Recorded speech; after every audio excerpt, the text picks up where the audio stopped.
Hi, Sunday அப்படின்றதுனால இன்றைக்கி வந்து சிக்கன் பிரியாணியும் அப்புறம் காடை ஃப்ரையும் பண்ணலாம் அப்படின்னு சொல்லிட்டு மார்னிங்கே என் ஹஸ்பண்ட் போயிட்டு சிக்கனும் காடையும் வாங்கிட்டு வந்துட்டாங்க.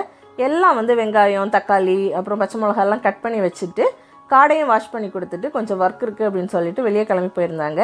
நான் வந்து சின்ன சின்ன ஒர்க்லாம் பார்த்தேன். இஞ்சி பூண்டு பேஸ்ட்டை ரெடி பண்ணுறது, புதினா வந்து கிள்ளி வைக்கிறது, அப்புறம் அரிசி ஊற வைக்கிறது, இந்த மாதிரி வெளியே போயிட்டு வந்து சிக்கனையும் வாஷ் பண்ணி கொடுத்துட்டாங்க. இன்றைக்கி கிச்சன் ஒர்க்கெல்லாம் மேக்ஸிமம் ஹஸ்பண்ட் தான் செஞ்சு கொடுத்துருந்தாங்க. ரொம்பவே ஹாப்பியாக இருந்துச்சு. வீக்லி ஒன்ஸ் இந்த மாதிரி யாராச்சும் நமக்கு ஹெல்ப் பண்ணால் மனசுக்கு வந்து கொஞ்சம் நல்லாவே இருக்கும்ல. உங்கள் ஹஸ்பண்ட் இந்த மாதிரி உங்களுக்கு ஹெல்ப் பண்ணி கொடுப்பாங்களா அப்படின்றத மறக்காமல் கமெண்டில் சொல்லுங்கள்.